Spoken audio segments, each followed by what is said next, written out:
2023 खत्म, 2024 शुरू। अच्छा, लोग सबसे ज्यादा एक्साइटेड कब होते हैं? सबसे ज्यादा लोग एक्साइटेड होते हैं साल के आखिरी दिन में और नए साल के पहले दिन में। वाह दीदी, वाह दीदी।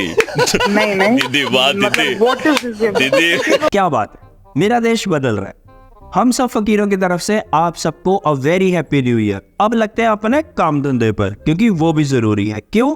क्योंकि हम भी फकीर, आप भी फकीर, और फकीरी की बातें तो बनती हैं।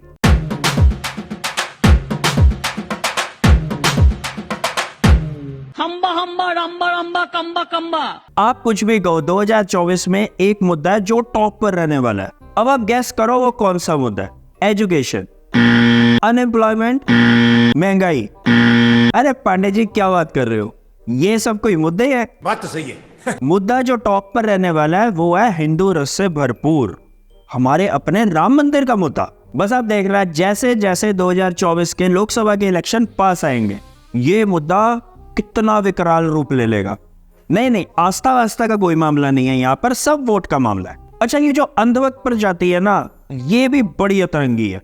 एक तरफ तो बात बात पर इनके ना इमोशंस, इनके सेंटिमेंट्स हर्ट हो जाते हैं, लेकिन वहीं दूसरी तरफ जब चचा हमारे प्रधानमंत्री इनके सामने आते हैं ना, बस इनकी बोलती हो जाती है बंद। कभी कभी लगता है कि अपन ही भगवान है। स्वैग है हमारे प्रधानमंत्री जी का। वरना खुद बताओ, हमारे देश में क्या आज की डेट में किसी की इतनी मजाल है सिवाय हमारे चचा के कि वो अपने आप को भगवान राम से भी बड़ा दिखा दे? ना, बिल्कुल नहीं। अब इतना स्वैग है हमारे चचा का, तो इस स्वैग पर तो पूरे साल कंटिन्यूटी में बात होती रहेगी। तो हमने सोचा अभी हम राम मंदिर पर बात नहीं करते, इसके ऊपर हम कोशिश करेंगे एक डिटेल्ड वीडियो बनाने की। चचा का पूरा स्वैग दिखाएंगे आपको। वाह मोदी जी, वाह। आज की वीडियो हम अपनी उस बात से शुरू करते हैं जो बात अक्सर हम अपनी वीडियोस में बोलते आए हैं कि जैसे जैसे दिन बीतते जा रहे हैं ना, वैसे वैसे हमारा जो मीडिया है, हमारा जो पर्टिकुलरली गोदी मीडिया है, उसके नशे का लेवल गिरता ही चला जा रहा है। और आपको लग रहा है कि हम झूठ बोल रहे हैं। नहीं, बिल्कुल नहीं। बम है, यही वो स्मोक बम है जिसका इस्तेमाल किया गया था संसद के भीतर भी और संसद के बाहर। 1 मिनट पढ़ लीजिए।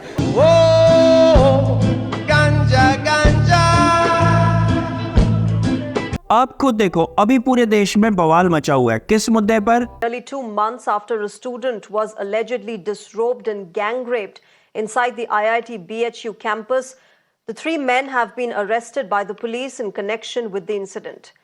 IIT BHU की एक छात्रा के साथ 3 लड़कों ने गैंग रेप कर दिया, और ये तीनों के तीनों लड़के बीजेपी IT सेल में अच्छी पोस्ट पर है। और ये न्यूज आपको कौन बता रहा है? हम। क्यों? क्योंकि ये बीजेपी IT सेल में अच्छी पोस्ट पर है, किसी और पार्टी की IT सेल की अच्छी पोस्ट पर नहीं है।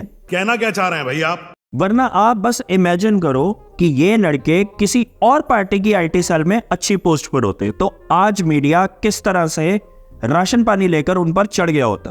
तुम्हें शर्म है? कुछ शर्म आया है? लेकिन आज की डेट में क्या हो रहा है? हमारे मीडिया के लिए जो सबसे इंपॉर्टेंट मुद्दा है वो क्या है कि सीमा हैदर ने नए साल में खुशखबरी दी है। मतलब हद होती है गिरने की। आज गोदी मीडिया का लेवल इस हद तक गिर चुका है कि कल को अगर ये सीमा हैदर की डिलीवरी की भी कवरेज करने लग जाए ना, तो उसमें हमें कोई हैरानी नहीं होगी। काम का ना काज का, दुश्मन अनाज का। मतलब आप बस इमेजिन करो कि हमारे देश का मीडिया सीमा हैदर की डिलीवरी को कवर कर रहा है, वो कैसा होगा। सीमा हैदर पहुंची हॉस्पिटल। सीमा हैदर को ले जाया गया स्पेशल वार्ड में। आज पूरे देश में तनाव का माहौल है। सबकी निगाहें इस पर है कि सीमा हैदर की नॉर्मल डिलीवरी होगी या सी सेक्शन। मैंने तेरा क्या बिगाड़ा था? और दूसरी तरफ हमें जो बीजेपी IT सेल के हेड हैं अमित मालविया, उनका समझ में नहीं आता किस तरह के लोग बीजेपी IT सेल में आपने शामिल कर रखे हैं। एक तरफ तो आप 31 दिसंबर को ये ट्वीट करते हो, मतलब इस ट्वीट को देखकर लगता है कि मोदी और योगी राज में अच्छे दिन और किसी के आए हो या ना आए हो, महिलाओं के तो अच्छे दिन जरूर आ गए हैं। और दूसरी तरफ ये न्यूज। अच्छा, इन सब में हैरानी की बात यह है कि हमारी महिला और बाल विकास मंत्री समृति चाची, इनका इस पूरे बवाल के ऊपर अभी तक कोई रिएक्शन ही नहीं आया। अच्छा, और हैरानी की बात यह है कि ये कांड करने के बाद 1 महीने तक ये तीनों लड़के बीजेपी के लिए प्रचार भी करते रहे मध्य प्रदेश के अंदर। बताओ कितनी भोली है हमारी सरकार। चलो छोड़ो, हमें वैसे भी पता है उनका कोई रिएक्शन आने भी नहीं वाला। क्यों? क्योंकि 2024 के इलेक्शन पास आ गए हैं ना, तो वो उसमें बिजी है। आम आदमी, उसकी औकात ही क्या है? ये फकीरी है। पर एक इंसान है जिससे हमें आज भी उम्मीद है, हमारे बुलडोजर बाबा। अभी तक तो इनके घर के ऊपर बुलडोजर चल गया होगा। Are you comedy me? चलो कोई बात नहीं, जो भी हो, बुलडोजर चले या ना चले, पर ये बहुत ही दुखद है। This is really sad. हम यहाँ होप करते हैं कि इन तीनों को कड़ी से कड़ी सजा दी जाएगी without any mercy. Are you comedy me? और अमित मालविया जी, आपसे एक रिक्वेस्ट है, ऐसे मुद्दों पर भी ट्वीट कर दिया करो। अब 31 दिसंबर को राहुल गांधी देश से बाहर गया या नहीं गया, इससे हमें क्या लेना देना, इससे हमें क्या ही फर्क पड़ेगा। हमारा भी सोच लो। आप खुद देखो, हमारे प्रधानमंत्री आम जनता का कितना सोचते हैं। मेरा तो सपना है कि हवाई जहाज में कौन लोग बैठने चाहिए। ये जो एक बना हुआ है ना, बड़े बाबू, बड़े बड़े लोग, धनी लोग, ये दुनिया उन्हीं के लिए है। इस देश की जो सुविधाएं अमीरों को प्राप्त है, वो मेरे देश के गरीब को भी मिलनी चाहिए। जो सामान्य व्यक्ति हवाई चप्पल पहन करके घूमता है, वो मुझे हवाई जहाज में दिखना चाहिए। ये मेरा सपना है। आया ना न्यूज सुनकर, पर पता नहीं चचा का ये सपना पूरा क्यों नहीं होता। शायद हमारी तपस्या में ही कोई कमी रही होगी। नहीं चचा, आपकी तपस्या में कहीं कोई कमी नहीं है।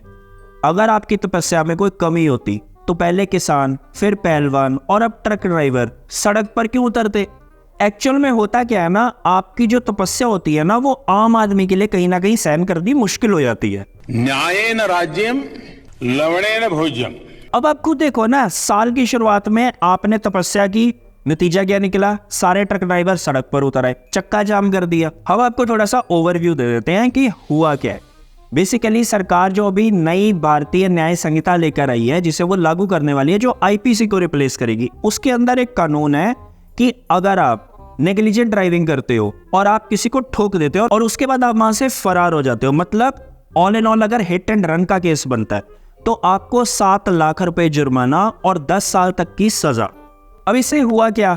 हमारे जो ट्रक ड्राइवर हैं, जो ट्रांसपोर्टेशन के अंदर हैं, वो सब के सब सड़कों पर उतर आए। वही ट्रांसपोर्ट वाले ट्रक ड्राइवर जो अब से कुछ टाइम पहले तक अपने ट्रकों के पीछे ये लिखवा कर चलते थे, मैं भी चौकीदार और आएगा तो मोदी। देखो, हम यहाँ किसी की साइड नहीं ले रहे हैं कि ट्रक ड्राइवर सही है या सरकार सही है, लेकिन हमें इतना जरूर पता है, बख्शा कोई नहीं जाएगा, सबका नंबर आएगा। वैसे हम तो फकीर हैं और हमारा फर्ज है आपको दोनों तरफ की बात बताना। हम किसी की साइड वाइड लेने के लिए यहाँ नहीं बैठे हैं। चल झूठा। अगर आप लॉ को देखो तो लॉ कहीं ना कहीं गलत भी नहीं है, लॉ सही है। अगर आप किसी को सड़क पर ठोक देते हो और उसके बाद वहां से फरार हो जाते हो तो वो गलत है। आप अगर वहां पर रुककर उसकी हेल्प करो तो शायद उसकी जान बच भी सकती है। और अगर लॉ सख्त होगा तो लोग भी देखकर गाड़ी चलाएंगे। अगर ये सब चीजें देखो ना, तो लॉ कहीं ना कहीं इतना बुरा भी नहीं है। लेकिन वही दूसरी तरफ जो ट्रक ड्राइवर हैं, उनका कहना भी गलत नहीं है। अरे कहीं भी तगारी फेंक के काम कर लेंगे, लेकिन जेल थोड़ी जाएगा ड्राइवर। बात तो सही है। नहीं तो मारना है तो इन लोगों को मारो ना। ड्राइवर एक्सीडेंट हो जाएगा तो मौके पर से अगर भागेगा, नहीं तो पब्लिक उसको नहीं मार देगी। ऐसा कानून लागू करो ना, आपके कोई ड्राइवर के हाथ नहीं लगा सकता है। अब होता क्या है ना कि ये इंडिया है, यहाँ पर हर कोई हर टाइम जोश में रहता है। तो ट्रक ड्राइवर का ये कहना है कि भैया अगर हमसे गलती से एक्सीडेंट हो भी जाता है, अगर हम वहां से फरार नहीं होते, तो पुलिस और अदालत तो छोड़ो, पहले जनता ही मिलकर हमें निपटा देगी। ड्राइवर एक्सीडेंट हो जाएगा तो मौके पर से अगर भागेगा, नहीं तो पब्लिक उसको नहीं मार देगी। अब इनकी बात भी पूरी तरह गलत नहीं है, इंडिया में वाकई ऐसा होता भी है। लेकिन इस सारी चीज में ना समझने की बात यह है कि ऐसा हुआ तो हुआ क्यों। ये लॉ एकदम से सरप्राइज की तरह हमारे मुंह पर क्यों फेंक दिए जाते हैं? कुछ ना कुछ तो गड़बड़ जरूर है। आपको याद होगा हमने इस वीडियो में क्या कहा था। हमने आपको कहा था कि 143 सांसद ऑपोजिशन के जो अभी उठाकर पार्लियामेंट से बाहर फेंक दिए गए हैं, इन सब के चलते बिल पास होते चले गए और वो कल को लॉ भी बन जाएंगे और आपको और हमको कभी पता भी नहीं चलेगा। अब भैया अगर बिल्स के ऊपर कोई डिस्कशन ही नहीं होगी, कोई डिबेट ही नहीं होगी, ऑपोजिशन उसके ऊपर सवाल ही नहीं करेगा, तो जनता को क्या घंटा ही पता चलेगा कि कौन से बिल पास हुए हैं? ऐसे ही सरप्राइज मिलेंगे आपको, समझ रहे हो? मतलब ऑल इन ऑल अगर आप देखो इस सारी केओस के अंदर भुगत कौन रहा है? आप और हम। मुबारक हो नया साल। नए साल में मोदी जी कौन सा पापड़ बेलोगे? न्यू ईयर में मोदी जी कौन सा पापड़ बेलोगे? अच्छा, इस नए साल में ना हमारी एक रिक्वेस्ट है दिल से चचा के लिए। चचा प्लीज हमारे यूथ का कुछ करो, इनको नौकरी दे दो, इनको काम धंधे पर लगाओ।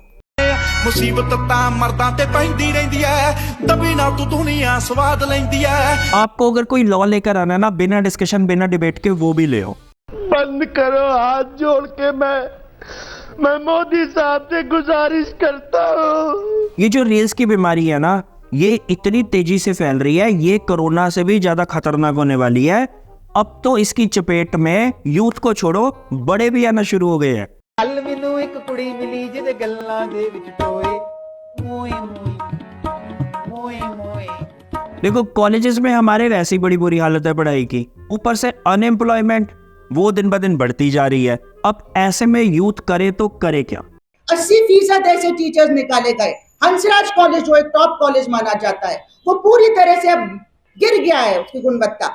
और आईपी इंद्रप्रस्थ कॉलेज में ये हुआ है, पूरा डिपार्टमेंट सोशियोलॉजी का निकाल दिया गया। देश संकट में है। देश नहीं, यूथ संकट में है। चलो छोड़ो, हमें पता है किसी नेता को घंटा कोई फिक्र नहीं है यूथ की। आप मानो या ना मानो, जिस तरह से 2023 में आपका कटा है, 2024 में भी सेम इसी तरह से आपका कटने वाला है।